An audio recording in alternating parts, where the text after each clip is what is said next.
आप देख लेना, ना करने योग्य कार्य का जब आपके हृदय में प्रभाव छा रहा हो तब आप उस समय तो देख ही नहीं सकते, अगर देख ले तो समझ जाए।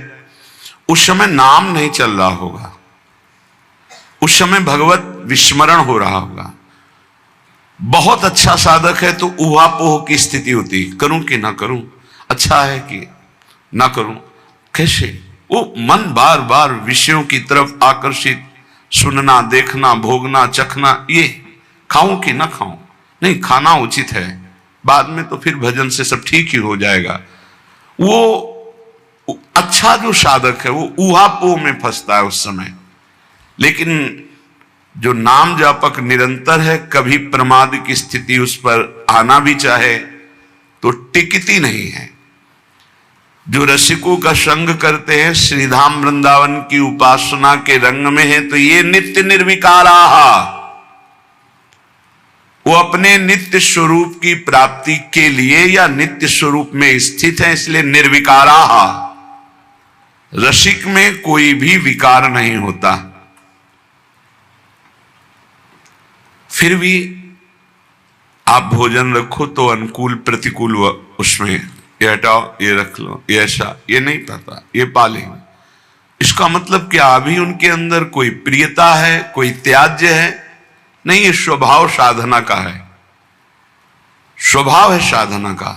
साधना से स्वभाव उस कोटि का परिपक्व हो गया है कि साधना और शरीर के अनुकूल ही विषय को ग्रहण करेंगे, प्रतिकूल का त्याग कर देंगे। ये उनकी स्वाभाविक स्थिति है, स्वरूप से इसका कोई लेना देना नहीं, ये स्वभाव बन चुका है। जैसे जिसका स्वभाव साधन काल में कोई व्यसन करने का, तो सिद्धावस्था में भी वही व्यसन करेगा। साधन अवस्था में जो प्रिय रुचिकर पाता रहा है, वही सिद्धावस्था में भी उसकी रुचि उसी पदार्थ में होगी।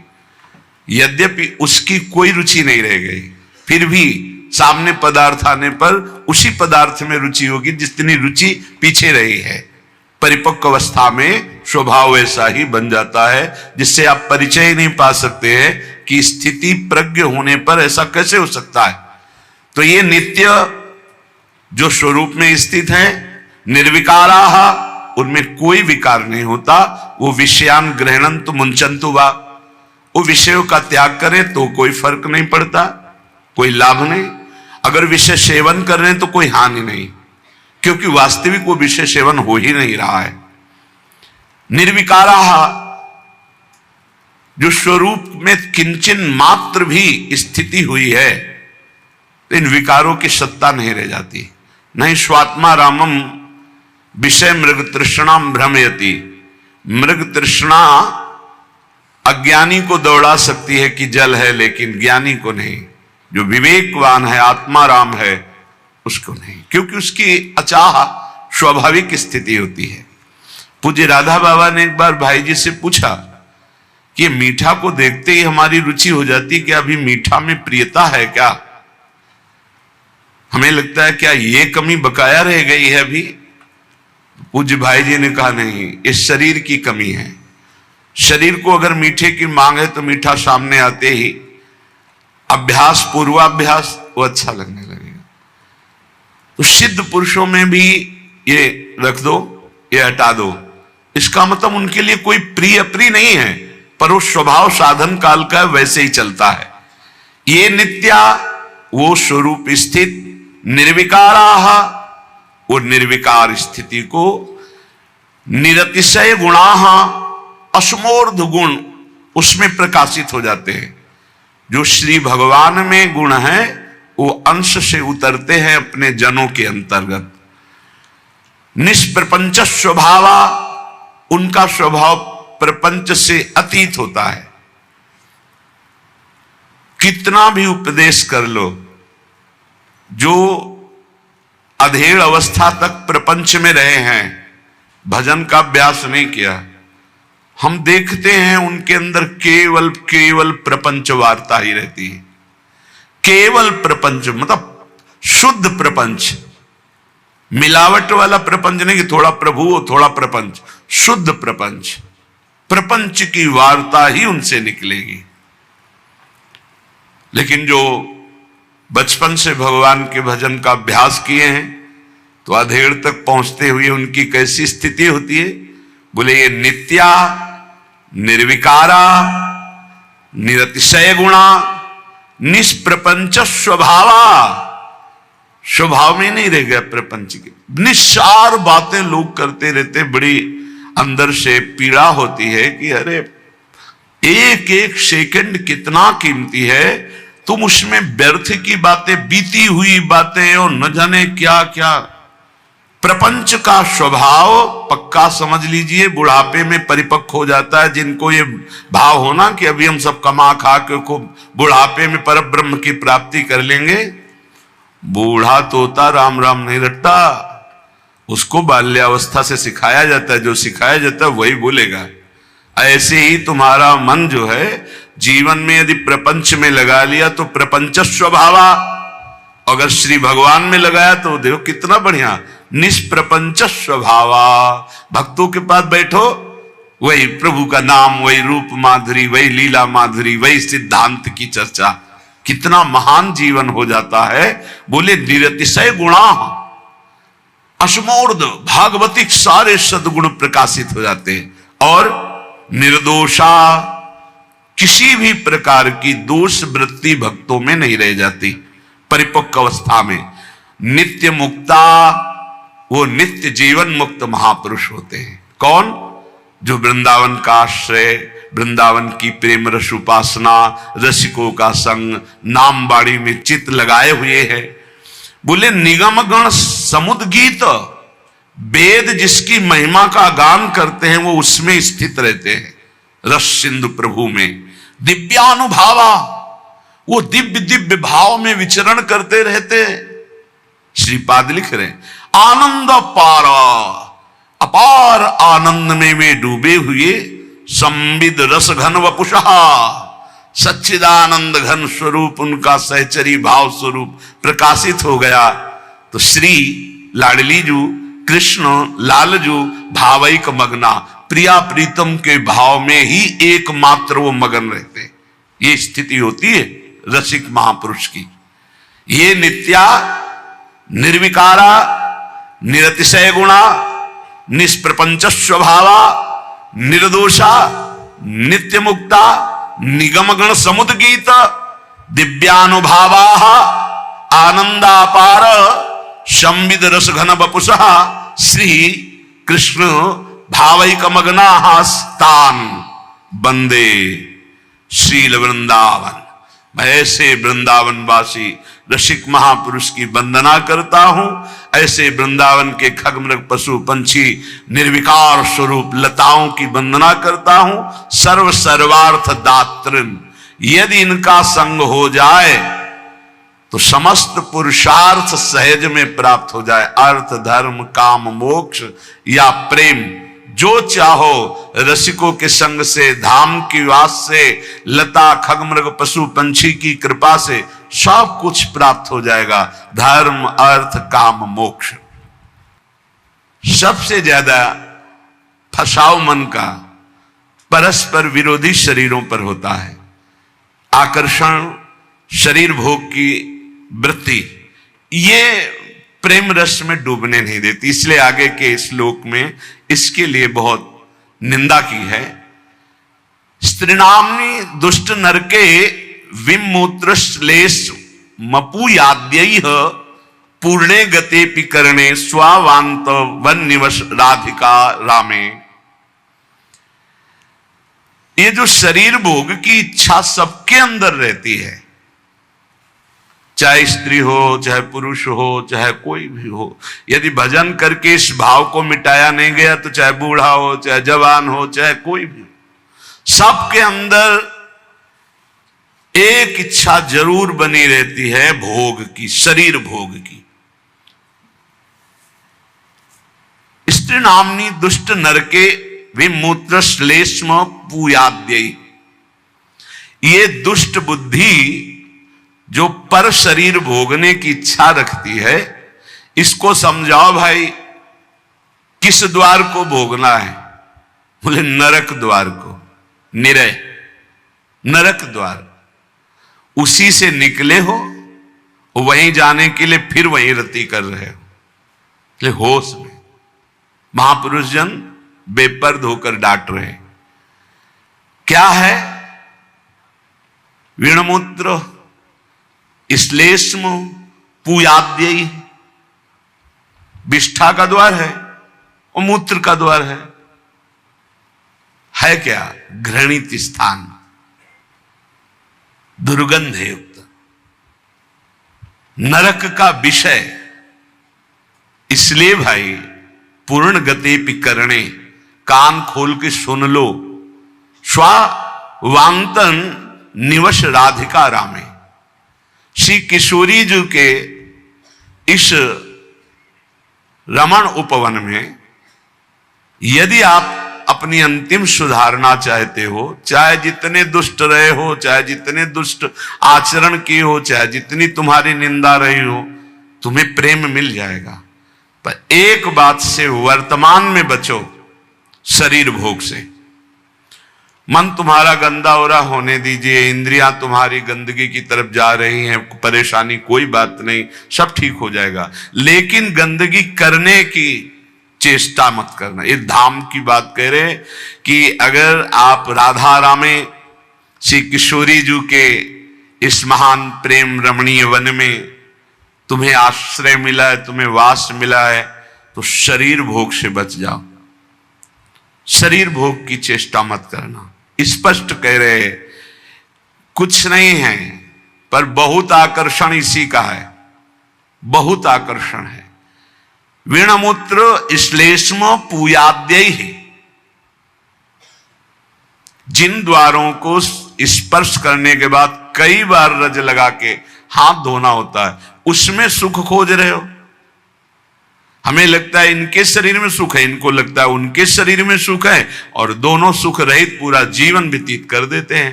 सुख की खोज गलत नारकी गति में, दुष्ट नरके, ये स्वभाव दुष्ट नरक की प्राप्ति कराएगा। बचो, ऐसे संसर्ग से बचो जिसमें ऐसी भावनाओं की पुष्टता होती है। हरिरीति वृंदावन रति विवेक विरतिश्च दुरमुत किरति, स्त्री रूपा हरिमाया तदुपर मायाति दूरतो पायः। हरिमाया फंसाती है सबसे जोरदार शरीर भोग में, और धामों में तीर्थों में तो ज्यादा, क्योंकि पाप बने तुम्हारी दुर्गति हो, नरक जाओ। देख लो, जितने भगवान के परम पावन धाम हैं, तीर्थ हैं, इनमें विशेषता शरीर भोग की सुविधा आपको बहुत मिल जाएगी, बहुत मिल जाएगी। बहुत सावधान, आए किस लिए हो, क्या करना है, ये ध्यान देना है। हरिरीति, ये हरि की माया है। हरि माया तदुपर मायाति दूरतो पायः। ये भगवान की भक्ति में, भगवत प्राप्ति में, भगवत धामों में, भगवत तीर्थों में सर्वत्र पाई जाती है, क्योंकि हरि की माया किसी और की नहीं कि आप प्रवेश नहीं कर सकती। ये तो दिव्य वृंदावन में प्रवेश नहीं कर सकती, प्रगट वृंदावन में खूब धूम है। हरिद्वार चले जाओ, काशी चाहे जहां चले जाओ, ये तो खूब देखा है। काशी के घाटों में जहां अकेले बैठते थे, वहां देश विदेश की जोड़ियां आकर के, जोड़ियां की जोड़ियां ऐसे बैठी हुई विविध प्रकार के व्यसन कर रहे दिखाई दे रहा था। अपने को संभालो, लंका निश्चर निकर निवासा, और वहां विभीषण जैसा महाभागवत हुआ। अगर भक्ति करनी है तो लंका में भी भक्ति कर ली, और अगर भक्ति में ढिलाई रख ली तो धाम में भी नहीं कर पाओगे। यहां भी बहुतायत है, बहुतायत। ये बहुत समझने का विषय है, बहुत समझने का विषय। चाहे स्त्री शरीर हो, चाहे पुरुष शरीर हो, भगवत प्राप्ति के लिए बढ़िया दांव लग गया, वृंदावन का आश्रयवास मिला है, तो इसमें हरि माया जाल रचती है। भक्ति में, धाम में, तीर्थों में ऐसा मत समझो कि भक्ति में माया का प्रवेश नहीं हो सकता। नहीं, वो भक्ति बन के आ जाएगी, भक्ति बन के आ जाएगी, सेवा का भाव प्रकट करेगी, भक्त रूप धारण करेगी, क्योंकि जानती है भक्त हैं ऐसे तो फंसेंगे नहीं। तो माया का मतलब क्या है? जादूगरनी। बस समझना है कि भक्ति और माया का अंतर क्या, कैसे पहचानोगे कि ये माया या भक्ति? जाके संग कुमति मति उपजय करे भजन में भंग, ये माया है। चाहे वो वृत्ति हो, चाहे वो व्यक्ति हो, चाहे वो वस्तु हो, चाहे स्थान हो। जिस व्यक्ति वस्तु स्थान के संसर्ग से भगवत विस्मरण हो जाए, नियम संयम भ्रष्ट होने लगे, आपका चिंतन टूटने लगे, फौरन पकड़ो, माया है। वो कोई भी हो, जिसके संग से संयम बने, भजन बनने लगे, नित्य दिनचर्या भागवतिक होने लगे, हमारा जीवन उज्जवल कांतिमय होने लगे, वो भक्ति है। वो चाहे किसी भी रूप में हो, वस्तु व्यक्ति स्थान किसी भी रूप में। इसलिए हरि भक्ति की प्राप्ति के लिए हरि माया से बचना होगा। विवेकवान वैराग्य रूपी अस्त्र से काट के फेंक देता है और अविवेकी इसी में डूब जाता है। बड़ी कृपा हुई, बहुत बढ़िया, जिंदगी भर तरसे हैं, अब मिल गया है, खान पान भोग सामग्री भोगो और नरक जाओ। योग से भोग और भोग से रोग, पहुंचो नरक। बहुत संभलने का खेल है, बहुत संभलने का। स्पष्ट कह रहे हैं, चाहे आस्ताम दुर्मति कोटिर दुश्चेष्टा कोटिरप्यास्ताम। बहुत ध्यान से सुन लो। तुम्हारी करोड़ों प्रकार की दुर्बुद्धियां रही हैं, करोड़ों प्रकार के दुष्कर्म किए हो, करोड़ों प्रकार से तुम्हारी निंदा हुई है। अब तुम वृंदावन आ गए हो, अब होश में हो जाओ तो तुम्हारे अंदर विराग प्रिया प्रीतम का प्रेम प्रकट हो जाएगा। इसमें बाधा पहुंचाने वाला क्या है? बोले स्त्री नाम निदुष्ट नर के विणमूत्र श्लेष्म पूयाद्य पूर्णे गते पिकरणे। कान खोल के सुन लो, मलमूत्र के द्वारों में भोग की वृत्ति रखना दुर्गति पाना है। हरिति वृंदावन रति विवेक विरतिश्च दुरमुत्किरति। स्त्री रूपा हरिमाया तदुपर मायाति दूरतोपाया। हरिरति हरि भक्ति प्राप्ति की मार्ग में चलने वालों को ये माया हरि भक्ति का रूप रख करके आती है। बहुत सावधानी की जरूरत है, बहुत सावधानी की जरूरत। देखो, पूतना ने ऐसा रूप रखा था कि हिम्मत ही नहीं हुई यशोदा मैया की और किसी ब्रजगोपी की पूंछ ले कि तुम कौन हो और कहां से आई हो। सब लालजू की तरफ ही इशारा करती जाती, क्योंकि इतनी सुंदरी वैभवशाली साक्षात लक्ष्मी जी मानो आ रही, तो बोले अपने प्रीतम से मिलने जा रहे, इशारा कर दी। किसी की हिम्मत नहीं हुई। ऐसे ही जब माया किसी बड़े भक्त को छलती है, जब उत्तम साधक को छलने जाती, तो ऐसा वैसा रूप नहीं कि आप ऐसे रोक सको। हर ज्ञान, हर बात, हर उत्तर। फिर तुम्हारी श्रद्धा, तुम्हारी भक्ति किस कोटि की है?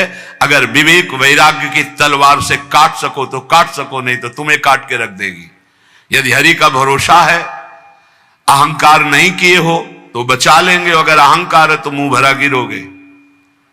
देवर्षि नारद जैसे महाभागवतों को भी परास्त करने की सामर्थ्य ये हरि माया रखती है।